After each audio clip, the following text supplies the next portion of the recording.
After 4 long years, the war finally ended on April 9, 1865, when General Robert E. Lee surrendered to General Ulysses S. Grant at the Battle of Appomattox Courthouse.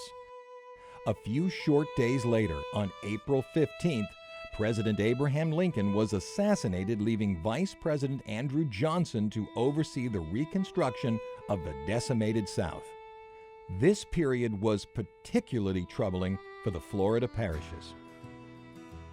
And when Reconstruction began at the end of the war, you were dealing with a devastated region with no influx of funding for any type of growth coming in, but for this group we know as carpetbaggers. And these were northern settlers. They were opportunists who came into the area and began seeing, in particular, the untapped virgin yellow pine forest that just stretched as far as the eye could see, and they saw, or the cypress forest down at Manchac and everything, and they saw this incredible resource. So they began coming in and setting up communities that were distinct and aside from those existing communities that had been those railroad water stops. And these new communities that were set up by these carpetbagger northerners coming south, and their, as they were derisively known, scalawag allies, these are southerners who societed with that group and everything, included towns like Hammond, Roseland, and Kentwood, where each were set up by northerners. Many of them set up around lumber mills, and up at Kentwood, Amos Kent's mill was transformed into this much larger national operation, and that was the Isabella Lumber Company. Changed names several different times, but employed a lot of people. So development was beginning, and then you started having the elections. Now, keep in mind, at this time, Tangipahoa Parish does not exist. You know, you're talking, Tangipahoa is part of Washington, St. Tammany, Livingston, and St. Helena parishes. It just happens to be where the railroad runs through. In this 1868 election, a man named H.H. Bankston, who had been mayor of Amite, where he had faced multiple charges for misappropriation of funds and malfeasance in office and several other things, he becomes one of these scalawags who sides with the Northerners and runs for sheriff in St. Helena Parish. And he assumed that since most of the ex-Confederates were disenfranchised, they could not vote and everything, that he would win. But by whatever mechanism, he claimed it was fraud, whatever, he did not win the election for sheriff.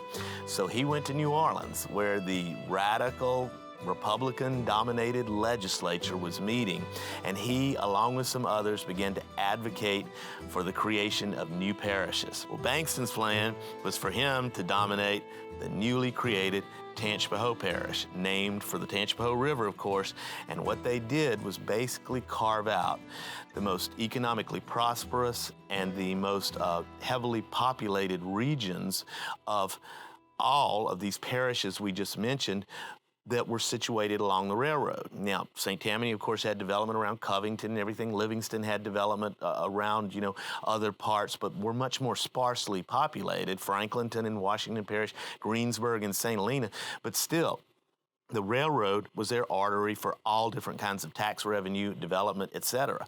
So they carved that out, and Bankston becomes the first sheriff of the new Tangipahoa Parish. So Tangipahoa was created from out of the ashes of the Civil War and the tumultuous times of Reconstruction. The other reason that I am aware of for the formation of the parish was for the convenience of the railroad and people settling along the railroad. The 4 parish seats were a good distance from the railroad, so that the railroad would only have to deal with one government entity in this area. They decided to form a new parish, and that would make it more convenient for the railroad itself and for people settling along the railroad. They didn't have to deal with 4 different governments and didn't have to travel a long distance by foot or horse or buggy to do their business. As the nation healed from the scars of war and Reconstruction, former slaves, now known as freedmen, began to make new lives in their new country. It didn't take long for this new community to make lasting contributions to Tangipahoa Parish. One of its most important was the Tangipahoa Training School. Founded in 1911, it was the first country training school in the South and one of the first rural public schools providing secondary education for African Americans in the nation. It was the first training school in the South for anyone that wanted to get an education beyond the 8th grade. And so that was started by a man named Umstead Stratton. And then he brought Mr. Dillon in as a principal. But when people reflect upon that school, they reflect upon the values and the morals and the great things that Professor Dillon taught them. And students would come as far as Mississippi, different, all surrounding areas. And it was they was able to stay on campus.